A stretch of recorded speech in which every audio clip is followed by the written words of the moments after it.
오늘 하나님 말씀 여호수아 7장 10절로 7장 26절입니다. 다 찾으셨으면 아멘 하시겠습니다. 오늘 본문이 좀 깁니다. 천천히 합독하도록 하겠습니다. 여호와께서 여호수아에게 이르시되 일어나라 어찌하여 이렇게 엎드렸느냐 이스라엘이 범죄하여 내가 그들에게 명령한 나의 언약을 어겼으며 또한 그들이 온전히 바친 물건을 가져가고 도둑질하며 속이고 그것을 그들의 물건들 가운데에 두었느니라.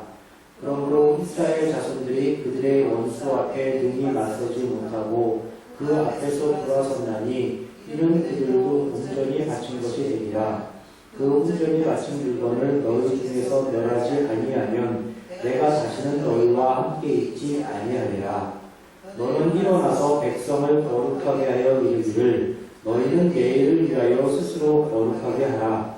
이스라엘의 하나님 여호와의 말씀에 이스라엘아 너희 가운데에 온전히 바친 물건이 있나니 너희가 그 온전히 바친 물건을 너희 가운데에서 제하기까지는 내 원수들 앞에 능히 맞서지 못하리라. 너희는 아침에 너희의 지파대로 가까이 나아오라.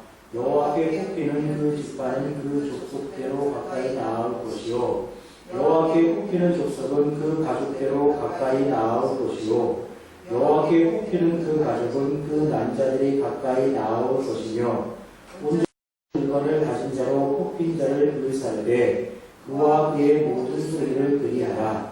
이는 여호와의 언약을 어기고 이스라엘 가운데에서 망령되기를 행하였습니다 하셨다 하라. 이에 여호수아가 아침 일찍 일어나서 이스라엘을 그의 지파대로 가까이 나오게 하였더니 유다 지파가 뽑혔고 유다 족속을 가까이 나오게 하였더니 세라 족속이 뽑혔고 세라 족속의 각 남자를 가까이 나오게 하였더니 삽티가 뽑혔고 삽티의 가족 각 남자를 가까이 나오게 하였더니 유다 지파 세라의 증손이요 삽티의 손자요 갈림의 아들인 아간이 뽑혔더라. 그러므로 여호수아가 아간에게 이르되 내 아들아 청하노니 이스라엘의 하나님 여호와께 영광을 돌려 그 앞에 자복하고 내가 행한 일을 내게 알게 하라. 그 일을 내게 숨기지 말라 하니 아간이 여호수아에게 대답하여 이르되 참으로 나는 이스라엘의 하나님 여호와께 범죄하여 이러이러하게 행하였나이다. 내가 도둑한 물건 중에 시날산의 아름다운 외투 한 벌과 은 200세겔과 그 무게가 50세겔 되는 금덩이 하나를 보고 탐내어 가져갔나이다. 보소서 이제 그 물건들을 내 장막 가운데 땅속에 감추었는데 꿀은 그 밑에 있나이다 하더라. 이에 여호수아가 사자들을 보내매 그의 장막에 달려가 본즉 물건이 그의 장막 안에 감춰져 있는데 꿀은 그 밑에 있는지라. 그들이 그것을 장막 가운데서 취하여 여호수아와 이스라엘 모든 자손에게 가지고 오매 그들이 그것을 여호와 앞에 쏟아 놓으니라. 여호수아가 이스라엘 모든 사람과 더불어 세라의 아들 아간을 잡고 그 은과 그 외투와 그 은덩이와 그의 아들들과 그의 딸들과 그의 소들과 그의 나귀들과 그의 양들과 그의 장막과 그에게 속한 모든 것을 들고 아골 골짜기로 가서 여호수아가 이르되 내가 어찌하여 우리를 괴롭게 하였느냐 여호와께서 오늘 너를 괴롭게 하시리라 하니 온 이스라엘이 그를 돌로 치고 물건들도 돌로 치고 불사르고 그 위에 돌무더기를 크게 쌓았더니 오늘까지 있더라. 여호와께서 그의 맹렬한 진노를 그치시니 그러므로 그곳 이름을 오늘까지 아골 골짜기라 부르더라. 수많은 사람들이 이 세상을 살아가고 있습니다. 그 수많은 사람들은 어떤 형태로든 관계라는 것을 맺으며 살아가게 됩니다. 물론 예외인 사람도 전혀 없지는 않은 것입니다. 그러나 대부분의 사람들은 반드시 어느 공동체 인가에 속해 있기 마련이고 그 공동체 안에서 그 공동체에 속한 다른 사람들과 관계를 맺으면서 살아가게 됩니다. 예를 들어서 저는 지금 현재 지구촌 공동체 일원이고 대한민국이라는 국가의 그 국가 공동체 일원입니다. 경기도민의 일원이고 수원 시민의 일원이고 팔달 구민의 일원이고 또 화성 동물의 일원이고 우리 가정의 일원이기도 합니다. 또한 우리 단일교회 공동체의 일원이기도 합니다. 과거에는 학교 공동체의 일원이기도 했었고 또 군대 공동체의 일원이었고 직장 공동체의 일원이었고 또 교회 공동체의 일원이었습니다. 태어나서 지금까지 단 한 번도 어느 곳인가에 속해 있지 않은 적이 없었습니다. 혈연 공동체든 또 교육 공동체든 이익 공동체든 친목 공동체든 또 신앙 공동체든 또 잘든 타이든 반드시 어느 곳인가에 속해 있었습니다. 그리고 그 공동체에 속한 사람들과 관계를 맺으면서 살아왔고 또 지금도 그 관계를 맺으면서 살아가고 있고 또 앞으로도 그런 관계를 맺으면서 살아가게 될 것입니다. 저뿐만이 아닙니다. 모든 사람들이, 거의 모든 사람들이 각자가 속한 공동체가 있기 마련이고 그 공동체에 속한 다른 사람들과 관계를 맺으면서 세상을 살아가게 되어 있습니다. 그러다 보니까 공동체를 효율적으로 관리하고 운영하고 유지하기 위한 여러 가지 수단과 방법이 등장하게 됩니다. 그리고 모든 사람들이 알게 모르게 이런 수단과 방법을 사용을 하고 있습니다. 얼핏 보면 이런 수단과 방법이 나와는 전혀 상관없는 것 아니야? 이렇게 생각하실지도 모릅니다. 그런 수단과 방법은 정치인이나 고위직 행정관료 혹은 대그룹 회장 같은 사람들에게만 해당되는 것 아니야? 이렇게 생각할 수도 있습니다. 그러나 그렇지가 않습니다. 이런 수단과 방법은 모든 사람에게 다 해당되는 그런 것이고 각자 나름대로의 그런 방법을 다 사용하고 있습니다. 여기 계신 분들도 분명히 정치인, 관료, 그룹 회장님은 아니십니다. 하지만 가정이라는 그런 공동체에서는 아버지, 어머니로서 최상부에 위치하고 계시고 또 자녀들의 바른 교육과 바른 성장을 위해서 이런저런 방법을 분명히 사용하고 계십니다. 가정뿐만 아니라 직장에서 또 사업장에서 또 친목단체에서도 그런 역할을 하시고 계실 수도 있습니다. 모든 사람들은 크든 작든 자신이 속한 공동체의 원활한 운영을 위해서 각자 나름대로의 수단과 방법을 사용하고 있습니다. 그래서 오늘은 공동체를 관리하는 사람들의 수단과 방법이라는 것에 대해서 조금 살펴보면서 말씀을 시작하려고 합니다. 공동체를 관리하기 위한 여러 가지 수단과 방법이 있지만 가장 대표적인 것 두 가지를 꼽으라 한다고 하면 신상필벌과 일벌백계라고 할 수 있습니다. 동서고금을 막론하고 이 신상필벌과 일벌백계 두 가지 방법은 가장 많이 사용된 그런 방법입니다. 공동체를 이끌어가는 여러 지도자들이 가장 애용하는 방법입니다. 왜냐하면 들인 노력에 비해서 아주 효과가 탁월하기 때문입니다. 오죽하면 경영은 신상필벌과 일벌백계 이 두 가지만으로도 완성될 수 있다는 그런 말까지 있겠습니다. 그중 먼저 신상필벌에 대해서 조금 살펴보겠습니다. 신상필벌이라는 게 무엇입니까?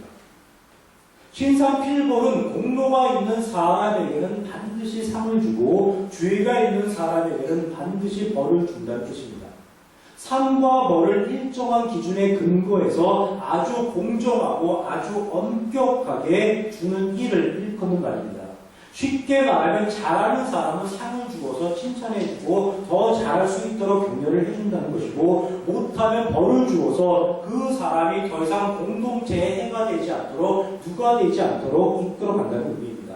흔히 당근과 채찍이라는 표현, 이런 표현도 다 여기에 해당되는 것입니다. 신상필벌에게는 무수히 많이 있습니다. 국가든 회사든 학교든 심지어 교회든 사람이 모이는 곳에는 어디든지 상벌제도라는 게 있습니다. 잘하는 사람들에게는 특진의 기회를 주기도 하고 급여를 올려주기도 하고 상장과 상금과 상품을 주기도 합니다. 반면 못하는 사람들에 대해서는 직급이나 계급을 깎아내리기도 하고 감봉 조치를 취하기도 하고 시임할서를 쓰게 하기도 합니다. 심한 경우에는 그 공동체에서 내쫓기까지 합니다. 어느 조직, 어느 기관, 어느 집단이든지 상벌제도라는 게 다 있기 마련입니다. 상벌제도를 통해서 그 조직에 그리고 그 조직을 이끌어가는 지도자에게 항상 충성하고 항상 복종할 수 있도록 분위기를 만들어가는 겁니다. 이런 상벌 제도는 가정에서도 쉽게 발견이 됩니다.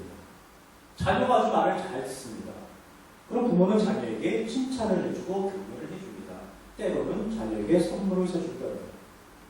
자녀가 말을 잘 듣지를 않습니다. 이런저런 앙탈을 부리면서 막무가내로 때를 씁니다. 그때 부모는 아무 말 없이 구석 한켠에 있는 의자를 조용히 가르칩니다. 무슨 의자죠? 생각하는 의자. 안 해보셨어요? 생각하는 의자입니다. 바로 벌입니다. 일반 가정에서도 상벌제도, 즉 신상필벌은 가장 보편적으로 사용되는 자녀 교육법 중에 하나입니다. 다음은 1벌 100개입니다. 1벌 100개는 한 사람을 벌 주어서 100사람을 경계한다는 뜻입니다. 많은 사람들을 공동체에 충성할 수 있도록, 공동체의 지도자에게 절대 복종할 수 있도록 만들기 위해서 본보기로 어느 한 사람에게 아주 엄중한 처벌을 내리는 일을 이루는 말입니다. 즉 사람들에게 극도의 두려움과 공포감을 심어주고 경각심을 불러일으켜서 알아서 고개 숙이고 알아서 조용히 살아갈 수 있도록 그렇게 만들어가는 방법입니다. 요즘 북한 관련 뉴스를 보면은 숙청공화국이라는 말이 나올 정도로 수많은 사람들이 죽어나가고 있다고 합니다. 대표적인 예가 김정은의 고모부이자 권력 서열 2위였던 장성택이 작년 재작년에 총사령을 당한 사건입니다. 또 얼마 전에는 김정은의 최고 측근 중에 한 사람이었던 현영철이라는 사람이 공식 석상에서 김정은의 연설을 귀담아 듣지 않고 꾸벅꾸벅 졸아대는 그런 불경죄를 범했다는 이유로 총살령에 처해진 사건입니다. 충성하지 않으면, 절대 복종하지 않으면, 조금의 틈만 보이면 아무리 가까운 친척이더라도, 아무리 권력 서열이 높다고 하더라도, 아무리 최측근이다 위라 하더라도, 또 과거에 아무리 훌륭한 업적을 쌓았다고 하더라도 결코 용서하지 않겠다는 것을 보여주는 겁니다. 그러니 까불지 말라는 것입니다. 그러니 대들지 말라는 것입니다. 알아서 숨죽이며 살면서 그저 시키는 일, 그 시키는 일만 잘하면 된다는 겁니다. 1벌 100개의 전형적인 예를 할 수 있습니다. 지금까지 신상필벌과 1벌 100개에 대해서 간단히 말씀드렸습니다. 신상필벌, 1벌 100개, 그 단어 자체로만 보면 조금 어려운 것처럼 느껴질 수 있지만 실제 내용은 그렇게 어렵지가 않습니다. 이해하기 아주 쉽고 우리 주변에서도 조금만 관심을 가지고 돌아보면 쉽게 어디에서나 발견되는 그런 내용입니다. 그런데 한번 여쭤보겠습니다. 여러분들께서 신상필벌과 1벌 100개에 대해서 어떻게 생각하시는지 3가지 질문을 드려보도록 하겠습니다. 우선 첫 번째 질문입니다. 여러분들은 신상필벌과 1벌 100개가 공동체의 원활한 유지를 위해서 필요하다고 생각하십니까? 아니면 필요하지 않다고 생각하십니까? 1번 필요하다, 2번 필요하지 않다. 자, 1번 필요하지 않다. 2번 생각이 없습니다. 상황에 따라서. 두 번째 질문입니다. 여러분들은 신상필벌과 1벌 100개가 좋은 방법이라고 생각되십니까? 아니면 나쁜 방법이라고 생각되십니까? 1번 좋은 방법이다, 2번 좋지 않은 방법이다. 자, 1번. 2번. 제 친구시네. 친구는 금입니다. 세 번째 질문입니다. 여러분들은 하나님께서도 하나님의 목적을 이루시기 위해서 신상필벌과 1벌 100개의 방법을 사용하실 거라고 생각하십니까? 아니면 사용하지 않을 거라고 생각하십니까? 1번 사용하신다, 2번 사용하지 않으신다. 자, 1번. 1번 아니시죠? 2번. 자, 2번 사용하지 않으신다. 다 동의하십니까? 예, 하나님은 신상필벌과 1벌 100개라는 방법을 전혀 사용하지 않습니다. 만약 하나님께서 이 방법을 사용하신다면 하나님은 하나님의 목적을 이루시기 위해서 수단과 방법을 가리지 않는 분이 되시고 하나님의 방식이 아닌 사람의 방법, 즉 죄의 방법을 사용하시는 분이 되어버립니다. 여러분들께서 조금 전 3가지 질문 중에서 2가지 그 질문에는 답변을 주저하셨습니다. 왜 그렇습니까? 이 방법 자체에 대해서 여러분들이 무엇인가 문제가 있다는 것을 스스로 인정하고 있기 때문입니다. 즉 사람의 방법, 죄의 방법이라는 것을 우리가 행정하고 있는 겁니다. 우리가 흔히 쓰는 말이 있습니다. 아무리 목적이 훌륭하다고 하더라도 그 수단과 방법이 옳지 않다면은 그 목적 자체가 결코 정당화될 수 없다는 말입니다. 예, 맞습니다. 사람의 뿌리도 그것을 알고 있는데 하물며 하나님께서 그것을 모르시겠습니까? 하물며 하나님께서 우리도 알고 있는 그 문제가 있는 그 죄의 방법, 신상필벌과 일벌백계의 방법을 쓰시게 되는 겁니다. 예, 하나님은 그런 방법을 전혀 사용하지 않습니다. 만약 하나님께서 이런 방법을 사용하신다면 하나님은 은혜의 하나님이 절대로 되실 수가 없습니다. 기독교에서 말하는 은혜가 무엇입니까? 기독교에서 말하는 은혜는 은혜 받을 만한 아무런 자격과 조건이 없는데도 불구하고 무조건적으로 주어지는 겁니다. 공짜로 주어지는 겁니다. 아무 대가 없이 주어지는 것입니다. 그런데 하나님께서 잘하면 상 주고 못하면 벌 준다고 합니다. 하나님께서 자격과 조건을 따지신다고 합니다. 이런 하나님을 은혜의 하나님이라고 말할 수 있을까요?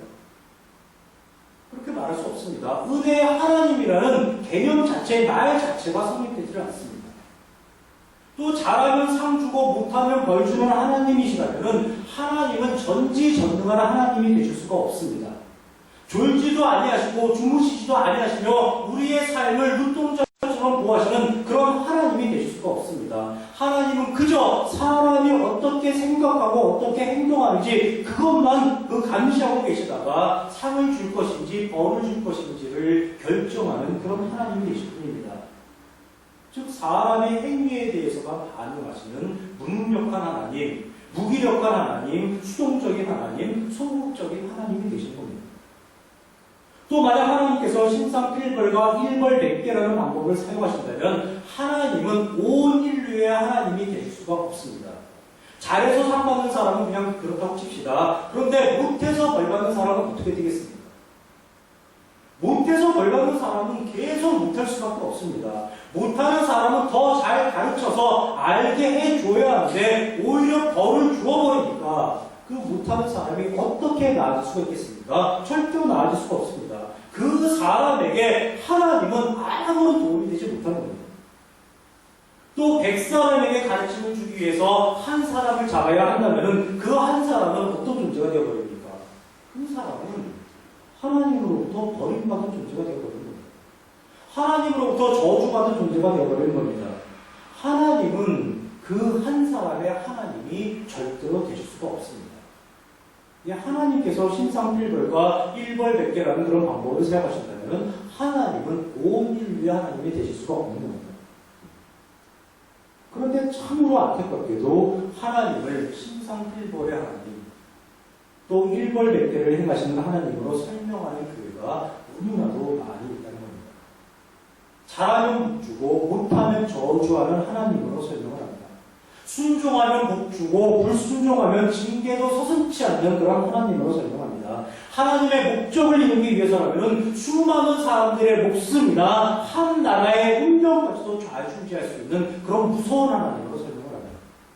이런 하나님을 어찌 은혜의 하나님이라고 우리가 볼 수가 있겠습니까? 말로는 사랑의 하나님이라고 말을 합니다. 자비의 하나님이라고 하고 배려의 하나님이라고 하고 용서의 하나님이라고 하고 긍휼의 하나님이라고 그렇게 말을 합니다. 그런데 그 하나님을 설명할 때는 갑자기 무서운 하나님, 두려운 하나님, 공포의 하나님으로 변해버립니다. 그러니까 세상으로부터 기독교는 말이 되지 않는다. 기독교는 도대체 앞뒤가 맞지 않는다. 이런 소리를 듣게 되는 것이고 심지어 성경은 엉터리다라는 그런 소리까지 듣게 되는 겁니다. 한번 말씀을 드린 적이 있습니다. 성경을 읽다 보면 어색하고 낯설고 이해하기 힘든 장면을 만나게 됩니다. 그런데 그때 그냥 넘어가는 것이 아니라 생각을 해야 한다고 말씀을 드렸습니다. 이게 무엇일까? 이게 무슨 의미일까? 도대체 하나님은 왜 이렇게 일을 행하셨을까? 생각을 해야 하는데 아무런 생각을 하지 않고 그냥 기록된 대로 읽고 기록된 대로 이해를 합니다. 그러니까 하나님에 대해서, 기독교에 대해서, 성경에 대해서 계속 그 오해가 쌓여가는 것이고 세상으로부터는 오히려 침탈을 받게 되는 겁니다. 성경은 진리이며 기준이신 하나님께서 행하신 일을 기록한 책이기에 성경은 옳을 수밖에 없습니다. 성경에는 틀림이 있을 수가 없습니다. 따라서 성경을 읽다가 무엇인가 이상하게 여겨지면은 그 성경에 문제가 있는 것이 아니라 하나님께 문제가 있는 것이 아니라 나에게 문제가 있다는 것을 빨리 눈치채셔야 합니다. 나의 관점, 나의 생각, 나의 해석, 나에게 문제가 있다는 것을 빨리 인식하셔야 합니다. 즉 성경을 바꿔야 하는 것이 아니라 그 성경을 읽어 내려가는 나의 관점, 나의 해석, 나의 생각을 바꿔나가는 겁니다.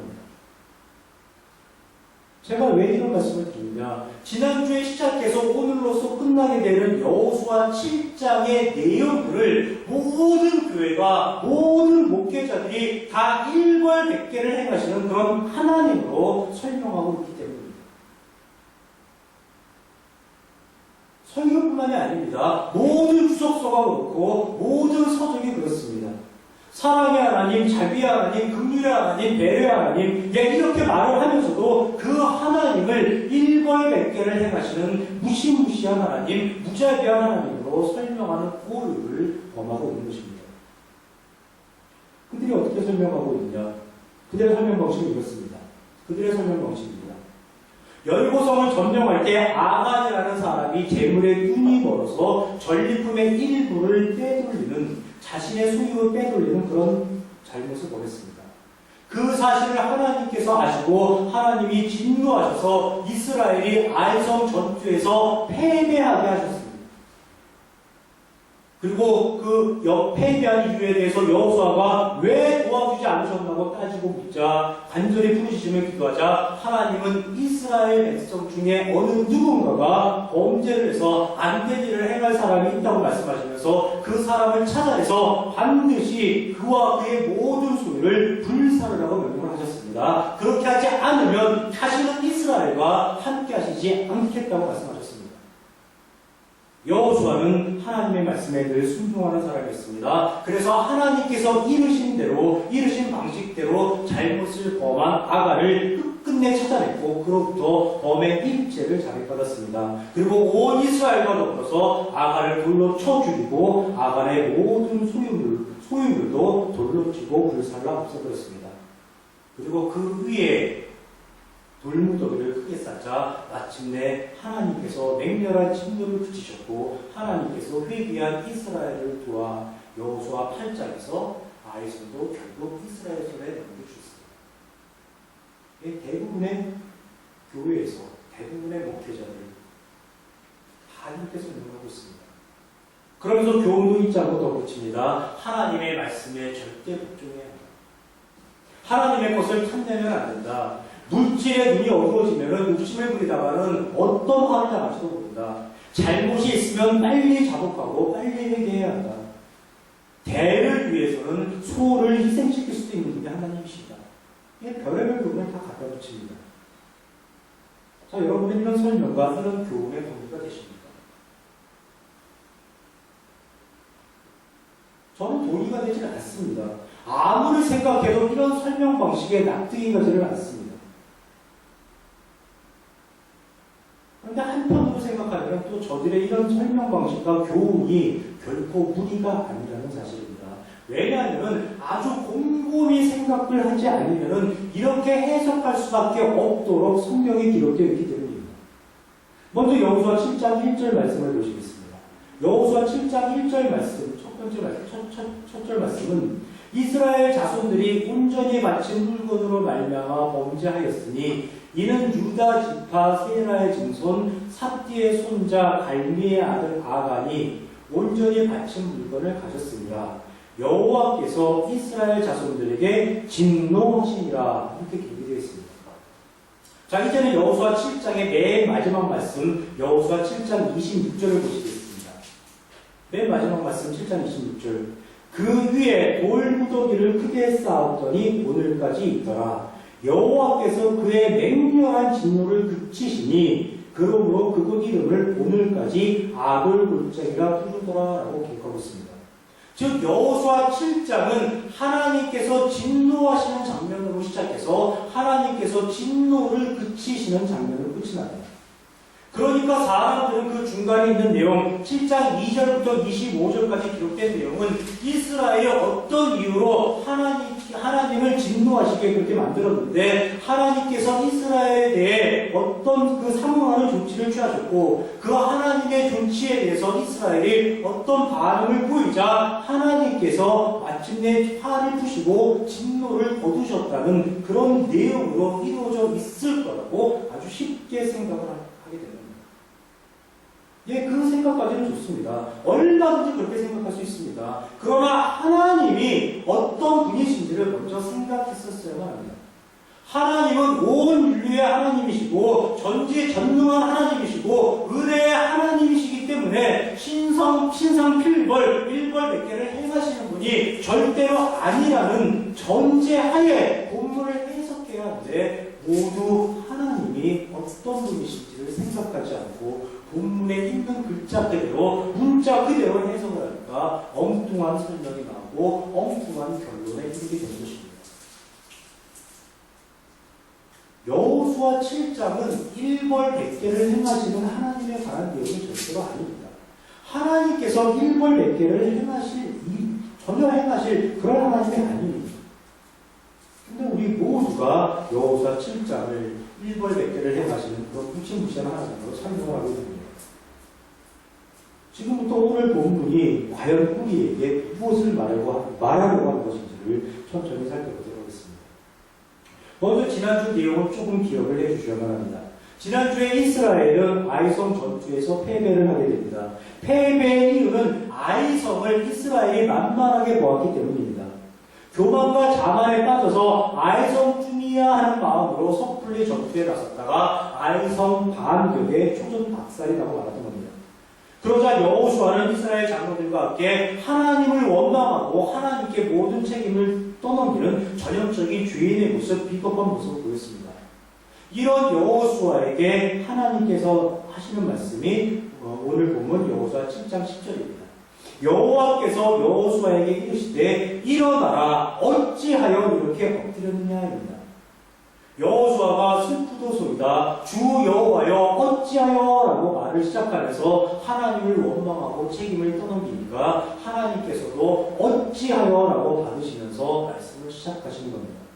똑같은 어찌하여지만은 느낌은 완전히 다릅니다. 여호수아의 어찌하여는 원망과 책임 회피의 어찌하여이고 하나님의 어찌하여는 안타까움의 어찌하여입니다. 굳이 좀 질책 비난이 아닙니다. 하나님의 심정과 마음을 온전히 알지 못하는 여호수아를 향한 안타까움의 어찌하여입니다. 과연 하나님께서는 여호수아를 꾸짖지 않습니다. 여호수아에게 아이성 패배의 책임을 묻지도 않습니다. 그 내용이 7장 11절로 12절입니다. 이스라엘이 범죄하여 내가 그들에게 명령한 나의 언약을 어겼으며 또한 그들이 온전히 바친 물건을 가져가고 도둑질하며 속이고 그것을 그들의 물건들 가운데 두었느니라. 그러므로 이스라엘 자손들이 그들의 원수 앞에 등이 맞서지 못하고 그 앞에서 돌아선다니 이는 그들도 온전히 바친 것이 되리라. 그 온전히 바친 물건을 너희 중에서 멸하지 아니하면 내가 다시는 너희와 함께 있지 아니하리라. 이 말씀이 무슨 뜻입니까? 아이성 패배의 책임이 여호수아에게 있지 않다는 것입니다. 아이성 패배가 이스라엘의 교만과 이스라엘의 자만 때문이 아니라는 겁니다. 여리고성 입성 때 이스라엘 백성 중 누군가가 전리품을 빼돌리는 죄를 범했고 그래서 하나님께서 함께 하시지 않았기 때문에 아이성에서 이스라엘이 패배한 거라고 하나님께서 말씀해 주신 겁니다. 이스라엘의 범죄함으로 인해 하나님께서 이스라엘과 함께하지 않았기 때문에 이스라엘이 여리고성의 아이성 정복 그 전투에서 실패했다는 겁니다. 자, 이렇게 되면은 아이성 패배가 누구의 책임이 됩니까? 하나님의 책임이 되어버립니다. 이스라엘과 함께하지 않은 하나님께 모든 책임이 돌아가는 것입니다. 실제로는 판단착오를 한 여호수아의 책임이고 또 교만과 자만에 빠진 이스라엘의 책임인데 하나님께서 의도적으로 그 책임을 덮어서 주시는 겁니다. 왜냐하면 그래야만 여호수아가 살 수 있고 이스라엘이 살 수 있기 때문입니다. 만약 하나님께서 덮어쓰지 않으면 어떻게 되겠습니까? 이스라엘 장로들과 이스라엘 백성들은 여호수아를 가만히 두질 않습니다. 여호수아에게 반드시 책임을 물을 것이고 여호수아는 일벌백계의 본보기가 될 수도 있는 그런 상황에 처하게 됩니다. 그러면 당연히 이스라엘은 자중질환에 빠지게 되는 것이고 여호수아도 이스라엘도 멸망의 길로 들어서는 것입니다. 그래서 하나님께서 모든 책임을 여호수아 대신 뒤집어 쓰실 겁니다. 이스라엘을 보호하고 여호수아를 보호하기 위해서 하나님께서 모든 책임을 감당하실 겁니다. 책임을 덮어쓰시면서 여호수아를 보호하시는 하나님, 이스라엘을 보호하시는 하나님, 그 하나님을 꼭 기억하여 주시기를 부탁드립니다. 자, 그런데 하나님께서 그 책임을 덮어쓰는 이유, 즉 하나님께서 이스라엘과 함께 하시지 않은 이유, 그 이유가 아주 재밌습니다. 그 이유가 무엇입니까? 이스라엘 백성 중에 온전히 바쳐야 할 전리품 중 일부를 몰래 가져가서 은밀한 곳에 숨겨둔 사람이 있어서 그랬다는 겁니다. 그런데 여러분, 이 이유가 납득이 가십니까? 그 사람은 결과적으로 아간이었습니다.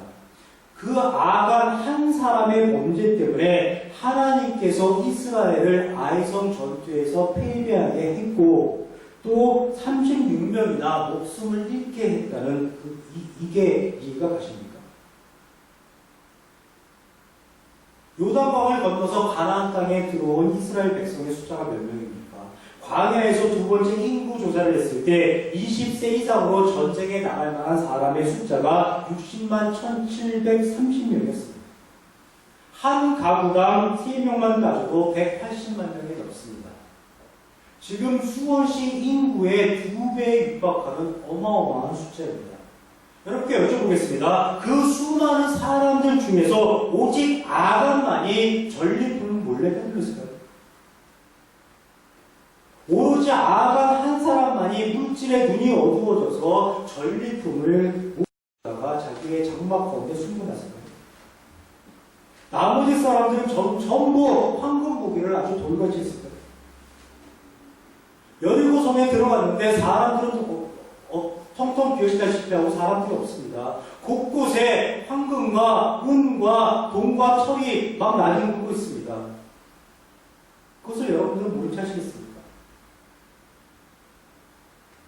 전리품을 몰래 빼돌린 사람들은 아간뿐만이 아니라 거의 모든 이스라엘 백성들이었습니다. 심지어 여호수아까지도 은과 금과 동철을 여호와의 목관이라는 곳에 따로 들여놓을 정도였습니다. 지도자라는 사람이 이랬는데 일반 백성이 오죽 했겠습니까? 하나님은 지금 아간 한 사람의 범죄 때문에 진노하신 것이 아닙니다. 아간과 똑같이 범죄한 온 이스라엘 백성과 여호수아에 대해서 실망을 감추지 못하시는 것이고 심히 안타까워하시는 겁니다. 이렇게 말씀하신 분도 계실지 모릅니다. 아니 전리품 그것 좀 빼돌렸다고 하나님께서 그렇게 진노하시면 됩니까? 아니 그 정도도 용납 못하는 온전한 하나님이신가요? 왜 이렇게 물어보실 수가 있습니다. 그러나 전리품 자체 때문이 아닙니다. 사람들이 전리품을 빼돌리는 이유가 무엇입니까? 그게 다 필요하다고 생각하기 때문입니다. 그게 다 자신의 삶에 유용하다고 생각하기 때문입니다. 그게 다 하나님보다도 자신들의 삶에 더 도움이 될 수 있다고 생각하기 때문입니다. 사람들이 하나님을 신뢰하지 않고 사람들이 하나님을 의지하지 않고 사람들이 하나님의 도우심을 기대하지 않고 자신의 원리, 즉 죄의 원리로 자신의 삶의 문제를 해결해 나가겠다는 그런 것이 깔려있기에 사람들이 전리품을 취한 것이고 그런 사람들을 향한 하나님의 심정이 심히 안타까워하십니다. 하나님께서는 이들 이스라엘 백성들이 스스로 뉘우쳐주기를 기대하셨습니다. 하나님께서는 이들 이스라엘 백성들이 스스로 하나님의 원리로 회복되기를 기대하셨습니다. 그 내용이 여호수아 7장 13절입니다. 7장 13절 너는 일어나서 백성을 거룩하게 하여 이르기를 너희는 내일을 위하여 스스로 거룩하게 하라. 이스라엘의 하나님 여호와의 말씀에 이스라엘아 너희 가운데에 온전히 바친 물건이 있나니 너희가 그 온전히 바친 물건을 너희 가운데에서 제하기까지는 내 원수들 앞에 능히 맞서지 못하리라. 너희는 내일을 위하여 스스로 거룩하게 하라고 말씀하십니다. 이게 무슨 말씀입니까? 이게 무슨 뜻입니까? 여호수아를 포함한 이스라엘 백성들로 하여금 자신들의 행위에 대해서 돌이켜보라는 것입니다. 너희 모두는 너희가 한 일들에 대해서 알고 있지 않느냐? 너희 모두는 너희가 저지른 범죄에 대해서 알고 있지 않느냐? 너희 모두는 너희 스스로 빼돌린 그 전리품에 대해서 알고 있지 않느냐? 오늘 밤 너희들의 행위에 대해서 곰곰이 잘 생각해보고 내일 아침 여호수아가 온 이스라엘 백성들을 소집할 때 스스로 자신들의 죄를 인정하고 뉘우치면서 앞으로 나서 달라는 겁니다. 그래서 이어지는 말씀이 7장 14절로 15절 너희는 아침에 너희의 지파대로 가까이 나아오라. 여호와께 뽑히는 그 지파는 그 족속대로 가까이 나올 것이요 여호와께 뽑히는 족속은 그 가족대로 가까이 나올 것이요 여호와께 뽑히는 그 가족은 그 남자들이 가까이 나올 것이며 온전히 바친 물건을 가진 자로 뽑힌 자를 불사르되 그와 그의 모든 소유를 그리하라. 이는 여호와의 언약을 어기고 이스라엘 가운데에서 망령된 일을 행하였습니다 하셨다 하라. 여러분, 하나님께서 어느 지파 하나를 콕 집어서 너희 나와 이렇게 하시겠습니다. 하나님께서 어느 족속 하나를 콕 집어서 너 나와 하시겠습니다. 하나님께서 어느 가족, 어느 가문 하나를 콕 집어서 죄범한 너희 나와 앞으로 나와 이렇게 하시겠습니다. 하나님께서 어느 남자 하나를 콕 집어서 네가 몰래 숨긴 그 죄인이 앞으로 나와 이렇게 하시겠습니까? 하나님은 그렇게 하실 분이 아닙니다. 하나님은 지금 모든 남자, 모든 가족, 모든 족속, 모든 지파, 즉 모든 이스라엘이 스스로 뉘우치고 앞으로 나와 주기를 기대하시는 겁니다. 어느 누구를 콕 집어서 뽑아내고 그 사람과 그의 모든 소유를 실제로 불사르겠다고 말씀하시는 것이 절대로 아닙니다. 그런데 여호수아는 하나님의 이런 심정과 마음을 전혀 헤아리지 못했습니다. 하나님의 의도와는 정반대로 자기 멋대로 행동하는 여호수아의 모습을 지금부터 만나게 됩니다. 7장 16절에서 18절 이에 여호수아가 아침 일찍이 일어나서 이스라엘을 그의 지파대로 가까이 나오게 하였더니 유다 지파가 뽑혔고 유다 족속을 가까이 나오게 하였더니 세이라 족속이 뽑혔고 세이라 족속의 각 남자를 가까이 나오게 하였더니 삽디가 뽑혔고 삽디의 가족 각 남자를 가까이 나오게 하였더니 유다 지파 세이라의 증손이요 삽디의 손자요 갈미의 아들인 아간이 뽑혔더라. 이게 참으로 오해하기 쉬운 구절입니다. 마치 제비뽑기나 사다리 타기, 주사위 던지기 이런 것들을 해서 지파에서 족속으로 또 족속에서 가문으로 또 가문에서 집안으로 하나하나 그 범위를 좁혀가서 마침내 아간이라는 사람이 뽑혀진 것처럼 기록이 되어 있습니다. 제가 여쭤보겠습니다. 여러분 하나님께서 이렇게 공존하고 치사한 방식으로 일하시는 분이신가요? 아니 하나님께서 이렇게까지 하시면서 아간을 꼭 찾아서 그렇게 벌 주기를 원하셨던 것일까요? 하나님은 모든 이스라엘이 범죄한 사실을 다 알고 계십니다. 그런 하나님께서 이렇게까지 하실 필요가 있는 것입니다. 이러실 필요가 전혀 없습니다. 그리고 상식적으로도 생각을 해보십시오. 180만 명, 적어도 180만 명이라고 했습니다. 그 180만 명 중에 한 사람을 사다리 타기든 주사위 던지기든 제비뽑기를 하든 한 사람을 뽑아내야 합니다. 그게 하루 만에 가능하겠습니다. 수원시 전체 인구가 100만 명입니다. 그중 한 사람을 범죄한 한 사람을 뽑아내려고 합니다. 그게 하루 만에 가능하겠습니까? 전혀 가능하지가 않습니다. 여러 집안, 여러 족속, 여러 가문 중에서 어느 한 남자를 뽑아냈다라는 그런 표현이 절대로 아니라는 겁니다. 그럼 이 구절이 말하는 의도는 과연 무엇일까요? 조금 전 말씀드렸듯이 전리품을 빼돌린 사람은 아간만이 아니었습니다. 여호수아를 포함한 모든 이스라엘 백성들이 아간과 동일한 범죄를 저질렀다고 말씀드렸습니다. 그런데 하나님 말씀대로 스스로 거룩해지고 자신이 저지른 죄를 스스로 고백한 사람은 아간뿐이라는 것을 성경은 말해주고 있는 겁니다. 온 이스라엘이 똑같이 죄를 범했지만은 자신의 잘못을 인정하고 앞으로 나선 사람은 유다 지파의 세라 족속의 삽디 가문의 갈미의 아들인 아간뿐이라는 것을 성경은 지금 말해주고 있는 것입니다. 모든 이들이 그 전리품을 빼돌리는 그 죄를 범했지만은 범했고 그 모든 이들이 시치미를 뚝 떼고 나는 모른 체 하고 있지만은 오로지 아간만이 자신의 죄를 고백하면서 앞으로 나선 겁니다. 이런 아간이 여호수아에게 하는 말 7장 20절에서 21절 아간이 여호수아에게 대답하여 이르되 참으로 나는 이스라엘 하나님 여호와께 범죄하여 이러이러하게 행하였나이다. 내가 노력한 물건 중에 시날산의 아름다운 외투 한 벌과 은 200세겔과 그 무게가 50세겔 되는 금덩이 하나를 보고 탐내어 가져갔나이다. 보소서 이제 그 물건들을 내 장막 가운데 땅속에 감추었는데 은은 그 밑에 있나이다 하더라입니다. 아간은 있었던 사실 그대로 고백합니다. 감추는 것 하나도 없습니다. 숨기는 것 하나도 없습니다. 스스로 거룩해졌고 스스로 당당하고 떳떳하게 앞으로 나섰기에 감출 게 하나도 없습니다. 오로지 아간만이 자신의 죄를 자복하고 앞으로 나선 것이고 그 아간만이 여호수아 앞에 모든 사실을 털어놓는 겁니다. 자, 이런 아간에게 이스라엘의 지도자인 여호수아는 어떻게 해야 합니까? 여호수아가 하나님의 심정과 마음을 온전히 이해했다면 아간에게 상을 주는 것이 마땅합니다. 칭찬을 해주는 것이 마땅합니다. 용서해 주는 것이 마땅합니다. 비록 그가 범죄를 했지만은 똑같은 이스라엘 백성들이 범죄를 했고 오로지 아간만이 앞으로 나섰기에 그를 보호해주는 게 마땅합니다.